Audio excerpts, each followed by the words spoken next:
E aí pessoal, sejam bem-vindos a mais um vídeo do Universidade da Química. Eu nem estava com a intenção de gravar esse vídeo, hoje é 28 de dezembro de 2019, o ano está acabando, mas eu estou assistindo Perdidos no Espaço, na segunda temporada, que foi lançada há alguns dias, e eu achei algumas coisas legais para a gente discutir, criar hipóteses, fazer algumas nerdices sobre alguns episódios. Mas antes, se você está interessado em aprofundar seus conhecimentos de química em 2020, nesse finalzinho de ano, é finalzinho mesmo, né? Até o dia 31 de dezembro, eu estou oferecendo 20% de desconto na assinatura anual de qualquer curso da Universidade da Química, além da possibilidade de fazer a assinatura full, acesso anual a todo o material, durante um ano. Eu falei que não ia abrir mais ofertas de assinatura full, mas enfim, finalzinho de ano é a última oportunidade no valor de 2019. Qualquer dúvida é só me escrever um e-mail, eu passo os valores para vocês. Meu e-mail vai aparecer aqui embaixo na descrição do vídeo. Mas deixa de papo, vamos então para a referência. E se você está assistindo a segunda temporada, não assista esse vídeo não se você não quiser ter spoiler. É um spoiler leve, mas é bem interessante, pode acabar comprometendo, na verdade, a sua experiência. Mas vamos lá. Na segunda temporada, o de Perdido no Espaço, eles conseguem chegar na Resolute, enfim, a nave ali, a Júpiter, e eles estão explorando alguns planetas ali na região, querendo saber se são habitáveis ou não. Eles chegam num planeta que, se eu não me engano, é chamado planeta Amber. Ele é muito parecido, pelo menos, a referência que veio na minha mente é ao planeta Motavia, ou Motavia, da série de Phantasy Star. Bom, nesse planeta tem uma coisa estranha ali, eles não conseguem definir muito bem, mas a partir de um determinado ponto eles chamam de vírus, né? Especificamente chamam de vírus da oxidação, aliás, vírus da ferrugem. Por quê? Porque qualquer material metálico, andaime, de estruturas metálicas, carros, ele simplesmente tem a sua estrutura consumida. Esse vírus de alguma forma destrói esse material, né? Destrói o aço, o ferro, não sei exatamente do que seria feito, mas vamos pensar que é aço, né? E o aço essencialmente é ferro. Então, se ele destrói é porque provavelmente ele está promovendo a ferrugem, né? O que é ferrugem? É você pegar o ferro metálico com todos os seus elétrons e retirar alguns desses elétrons. Você vai transformar o metal em um cátion. Esse processo nós chamamos de oxidação, né? Oxidação seria exatamente apenas a oxidação de metais, a retirada de elétrons de metais. É um termo muito mais amplo, mas oxidação significa isso, né? Retirar elétrons. E nesse caso estamos retirando elétrons do ferro, transformando o ferro metálico em cátions. O que produz isso, o que provoca isso, a série acaba não explicando, não diz o que é, chama de vírus da ferrugem, só que eles constatam empiricamente que esse processo é retardado na presença de amônia. E aí dá pra gente gerar então algumas hipóteses, né, de como que é esse mecanismo. Mas deixa eu mostrar para vocês a cena, especificamente no episódio 6, por volta ali dos 9 minutos. Deixa eu virar a câmera aqui para o computador. Vamos ver se a gente consegue ver. Deixa eu tentar dar um zoom aqui. Ali. Depois na edição tento melhorar um pouco. Então, é o episódio 6, 9 minutos mais ou menos. Saiam logo daí. Agora. Bloqueiem ao sair. Nós já sabemos por que estamos ligando. Algum tipo de catalisador oxidante subatômico autoperpetuante. A aplicação de reagente de amônia apresenta muito progresso. O problema é não produzimos rápido bastante para impedir o avanço. Pronto, acho que isso aqui já é suficiente. O que a gente tem de discutir daqui, né? Eles não dão muita informação sobre o que eles estão trabalhando, mas a amônia ela acaba retardando o processo. Quando é questionado, o que é isso? Ela não diz o que é, mas tem uma frase bem interessante. Ela diz que é um catalisador oxidante subatômico autoperpetuante. Vamos destrinchar essa frase? Bom, catalisador. O que é um catalisador? Você, aluno de química, mesmo aluno de química do ensino médio. Catalisador é uma espécie química que entra na reação, favorece a reação, promove a reação e depois ela é restaurada. Então, quando ela fala assim, é um catalisador subatômico autoperpetuante. A princípio, todo catalisador é subatômico autoperpetuante, ou seja, todo catalisador ele atua em nível atômico, portanto subatômico, e é autoperpetuante, no sentido de que ele é regenerado e pode ser utilizado de novo. Em termos práticos, não existe 100% nesse processo de regeneração, alguma coisa ali é perdido. Em teoria, ele é completamente regenerado. E você pode ter, por exemplo, a destruição da camada de ozônio através de átomos de cloro. Um átomo de cloro entra, promove a reação de destruição da camada de ozônio, ele é recuperado, o cloro, que entra, promove uma outra reação, e isso vai acontecendo inúmeras vezes. Então, esse catalisador, como qualquer catalisador, é autoperpetuante. Mas esse catalisador ele é especial, é um catalisador oxidante. Esse termo oxidante é o mesmo de agente oxidante que você aprendeu na aula de química. O que é um agente oxidante? Bom, primeiro, imagine que do ponto de vista químico existem duas espécies. Deixa eu pegar aqui duas canetas, talvez, para ajudar a gente. Bom, são duas espécies químicas. Uma tem a capacidade de doar elétrons, ou ela doa elétrons com mais facilidade. A outra tem a tendência ou capacidade de receber esses elétrons. Vamos supor que os elétrons seja a tampa. Então, assim, aquela que vai receber elétrons, ou que vai roubar elétrons, dependendo do ponto de vista, então ela vai tirar aqui a tampa, o elétron vai se juntar a ela, e aqui nós temos uma espécie, então, com elétrons a mais. Esse processo nós chamamos de redução. Então, essa espécie aqui está reduzindo porque ela está ganhando elétrons. Essa daqui que perdeu está oxidando. Aquela espécie que promove a oxidação, então vamos voltar aqui. Por que isso aqui está oxidando? Porque tem essa espécie química. Essa espécie provoca a oxidação dessa, a que vai reduzir. Então, essa espécie que provoca a oxidação, nós chamamos de agente oxidante ou apenas oxidante. Essa daqui promoveu a redução dessa daqui, porque doou elétrons. Então, essa daqui, que oxida, que perde elétrons, nós chamamos de agente redutor. A estrutura de ferro está oxidando, então a estrutura de ferro seria essa daqui. Ela está perdendo elétrons. Perdendo elétrons para quê? Para alguma coisa dentro desse vírus. Então, essa alguma coisa dentro desse vírus é um agente oxidante. Por isso que ela chama de catalisador oxidante subatômico autoperpetuante. O que é, nós não sabemos, mas vamos colocar aqui algumas hipóteses.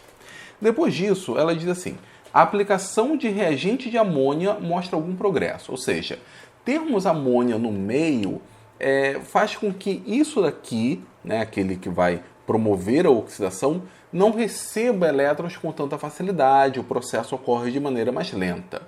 Eles tinham um problema, inclusive, que eles não têm amônia. É estranho, né? Com essa tecnologia, parece que eles ainda não conseguiram desenvolver um método melhor do que o método Haber-Bosch, que é o método atual de produção de amônia. De alguma forma, eles não têm amônia suficiente. Bom, com base nisso, vamos criar algumas hipóteses, né? O que pode ser essa substância que promove essa oxidação? Bom, uma hipótese até que bem razoável é que seja um metal, né? Um cátion metálico. Talvez um metal que nós não conhecemos. Mas vamos pegar um exemplo que nós conhecemos. Vamos pegar o exemplo de prata, cátions prata. Se nós pegarmos ferro e colocarmos em contato com cátions prata, portanto esses cátions estão deficientes de elétrons, o ferro vai doar seus elétrons para a prata. A prata vai reduzir, né? Então íons de prata a mais serão transformados em prata metálica, enquanto que o ferro vai oxidar, vai perder seus elétrons, e a ferrugem nada mais é do que a oxidação do ferro. Eu vou mostrar para vocês aqui a reação de redução da prata. Do lado direito, dependendo, talvez seja o seu lado esquerdo, enfim, aparece um número que nós chamamos de potencial padrão de reação. Esse é um parâmetro físico-químico, talvez não seja o mais exato, mas ele serve para a gente ter uma ideia de quão favorável ou não será essa reação. Então, no caso dos íons prata, só o prata mais, ganhando um elétron indo para prata zero, o potencial é 0,79 volts. Em algumas tabelas aparece 0,80 volts. Enfim, é um potencial positivo, é isso que importa. E sendo um potencial positivo, significa que esse processo é espontâneo. É favorável para íons prata mais receberem esses elétrons. Então, talvez esse vírus tenha prata no seu interior ou algum outro metal que queira receber elétrons no seu interior. Qual é o problema? O problema é que quando a gente forma a prata zero, a prata metálica, nós não regeneramos o catalisador, né? Ele formou prata metálica e pronto. Para que ela atue como catalisador, de alguma forma, alguma enzima, alguma proteína, alguma coisa, tem que fazer com que esse metal neutro, gessaciado, volte a ser o metal com a carga positiva. Tem que ter uma outra reação de oxirredução Não vamos entrar nessa possibilidade, mas, enfim, inúmeras enzimas podem fazer esse processo. Embora eu não tenha referência de nenhuma, né? Eu acredito que tenhamos enzimas que façam esse processo de oxirredução sem problemas. Ok, mas o que acontece quando a gente deixa a prata, esse é um dado real, em contato com a amônia? Prata com amônio, qualquer cátion metálico de transição, aqueles que ficam no meio da tabela periódica, eles reagem com a amônia e formam uma estrutura que nós chamamos de complexo de metal de transição. Simplesmente a amônia atua como ligante, ela se liga ao centro metálico, ao cátion metálico, e forma uma estrutura mais complexa. No caso da amônia, e se você estudou química inorgânica ou química analítica, deve conhecer bem, formamos um complexo chamado diamim-prata. Essa segunda reação que aparece aí é o AgNH3+. Agora o cátion, ele tem duas moléculas de amônia próximas dela. Qual é a vantagem disso? A vantagem é que essas moléculas de amônia estão doando densidade eletrônica para o centro metálico. É uma reação que nós chamamos de ácido e base de Lewis. O ligante atua como uma base de Lewis, doa densidade eletrônica, o centro metálico atua como ácido de Lewis, recebe densidade eletrônica. Em uma situação dessas, o centro metálico está mais saciado, né? Já tem uma densidade eletrônica próxima. O efeito disso é que ele não tem mais tanta necessidade assim do elétron extra. O processo de redução acaba sendo dificultado. Então, nessa condição, com o diamim-prata, a oxidação do ferro não vai ser uma oxidação tão favorável. É possível retardar o processo. Nesse caso, a reação do diamim-prata mais elétron formando prata metálica, ou seja, a redução da prata, faz com que o potencial caia de 0,79 para 0,37 volts. E isso faz com que o processo seja menos favorável. Um adendo aqui. Eu não estou cometendo um erro por ignorância, não. Essa discussão é uma discussão termodinâmica. A cinética ela é independente. Só que estamos pensando que, se esse processo acaba sendo um processo dificultado do ponto de vista termodinâmico, eu estou assumindo que isso vai ter um reflexo na cinética. Significa que essa reação não vai ocorrer com tanta avidez, com tanta necessidade. Mas, de qualquer forma, ainda precisamos de alguma enzima, alguma coisa que faça com que esse metal volte à sua forma catiônica. Bom, então essa daqui é a primeira hipótese. Só que, posteriormente, eles descobrem um planeta próximo e esse planeta é rico em amônia. Então, eles vão até lá para capturar amônia mesmo, o gás amônia, para que, enfim, favoreça esse processo, acabe limpando qualquer contaminação desse vírus. Isso acontece no episódio 8, por volta ali de 10 minutos. Deixa eu mostrar aqui para vocês. Vou focar aqui de novo. Vamos lá.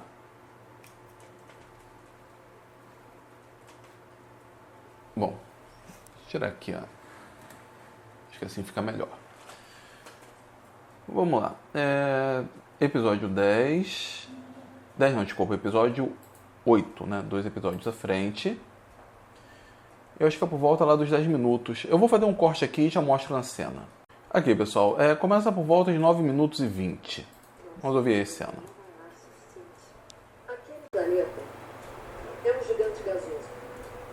É feito de hidrogênio, hélio, metano e amônia. E como a maioria dos gigantes gasosos sendo um local extremamente tempestuoso, amônia é ionizada. Amônia. A Ângela já descobriu como deter o vírus que provoca ferrugem. Desoxidando. Mas o que eu não consigo. Bom, essa aqui é a parte interessante. Ela fala que aquele planeta é rico em amônia e é possível ter a formação de amônio, do cátion amônio. Bom, na hipótese que eu fiz aqui, a formação do cátion amônio não é muito útil, não. Mas, de qualquer forma, a amônia é importante para isso, né? O NH3 é importante. E ela fala que a chave para corrigir isso é desoxidando. Desoxidando é promovendo o processo oposto da oxidação, ou seja, promovendo a redução. Na prática, o que acontece? Essa substância, que estamos assumindo que seja um cátion metálico, ela quer elétrons, ela rouba elétrons do ferro. O ferro perde elétrons com facilidade. Vai aparecer uma reação aqui. A primeira reação é de acordo com o processo de redução, que é como as tabelas são descritas. Ferro 2+, indo para ferro, formando ferro metálico. Esse processo tem menos 0,44 volts, ou seja, a redução do ferro não é favorável. Mas se nós invertermos a reação, ou seja, ferro metálico formando o ferro 2+, e perdendo elétrons, a oxidação, esse potencial é positivo. Essa forma, né, potencial de oxidação, não é recomendada pela IUPAC, mas vale aqui para a nossa discussão. O ferro, ele perde elétrons com facilidade. Naturalmente, ele acaba perdendo elétrons. Se você tem um cátion que quer ganhar elétrons, como o caso da prata, fechou. Uma espécie quer perder, a outra quer ganhar, a reação ocorre. Mas se nós colocarmos em contato com prata, por exemplo, mas na verdade em contato com essa substância que vai promover a oxidação, uma outra espécie que queira doar elétrons mais avidamente. E aí, eu achei muito bacana isso na série, a amônia ela perde elétrons com bastante facilidade. Nós olharmos a outra reação que vai aparecer, agora é a reação com amônia. Sentido direto. N2 mais H+, mais elétrons formando amônia, menos 3,33 volts. Processo de redução do N2. A redução do N2 não é muito favorável, porque o N2 é uma molécula muito estável. A gente pode entrar, por exemplo, na teoria do orbital molecular, falar que o N2 tem uma ordem de ligação 3. Tudo isso favorece para a estabilidade do N2. Só que se nós pegarmos a reação no sentido inverso, amônia mesmo no processo de oxidação, perdendo elétrons, o potencial é mais 3,33 volts. Esse é um potencial altíssimo. A amônia tende a perder elétrons com muita facilidade. Então, se você tem aquela espécie que quer roubar elétrons, você primeiro adiciona amônia. Podemos pensar que numa reação inicial formamos o complexo, já retarda. Mas em excesso de amônia, a gente acaba promovendo a reação de oxirredução com amônia. E com isso, então, nós livramos da estrutura do ferro. Só que, de novo, tem alguns furos essa hipótese, porque se tem uma enzima que restaura esse cátion, não adianta nada, né? Nós vamos formar o cátion de novo, ele vai reagir com amônia, é restaurado o cátion de novo, vai reagir com amônia, e quando a amônia acabar, simplesmente esse catalisador vai continuar ativo. Aí, provavelmente, a amônia ela deve promover um outro papel de inutilizar a enzima, por exemplo, de alguma forma, além de promover essa reação que eu acabei discutindo, ela deve, de alguma maneira, fazer com que essa enzima restauradora acabe não atuando. Ou então, não tem nada a ver com isso, é meramente uma obra de ficção, não tem nada de cátion metálico, enfim, é algo simplesmente ali para sério, que muito provavelmente é o que está acontecendo. Mas por que eu divaguei sobre isso, né? Por que eu criei essa hipótese? Para mostrar para vocês como que, através de uma pequena série, de um pequeno trecho, a gente consegue discutir vários assuntos de química e, de novo, eu defendo utilizar isso em sala de aula. Vejam só os conceitos que eu falei com vocês. Oxidação, redução, agente oxidante, agente redutor. Falei sobre ácido e base de Lewis, falei sobre formação de complexos, que normalmente não se aprende no ensino médio. São vários conceitos ricos da química que talvez você só aprenda na graduação. Poucas escolas de ensino médio acabam ensinando isso e acabam ensinando de maneira adequada. Mas a gente pode utilizar esses conceitos, esses argumentos para discutir em sala de aula, para enriquecer a aula, mesmo sendo meramente uma hipótese. Não tenho a pretensão de estar certo ou errado. Eu acho que a série ela é independente, ela tem alguns conceitos bacanas, bons, mas não estou fazendo julgamento se ela está correta ou errada nisso. Não é esse o objetivo. Mas era isso que eu queria falar com vocês. Gostaram? Viajei demais? Tem alguma outra hipótese? Gostaram dessa discussão? Por favor, não leve tão a sério isso que eu estou falando, não. Sabe, não tem uma postura, você está errado, está julgando. Não, é muito mais uma discussão de um professor nerd, né? Acaba sendo isso. Deixe aqui nos comentários o que vocês acharam. Se quiserem que a Universidade da Química continue, que ele avance em 2020, por favor, se inscreva, dê o seu like, compartilhe e se tiver interesse em fazer as assinaturas dos cursos de Universidade da Química, aproveitando essa promoção de final de ano, no meu e-mail que eu vou deixar aqui embaixo, é só me inscrever, eu passo os valores para vocês, explico tudo certinho. Tá certo, pessoal? Muito obrigado e até a próxima.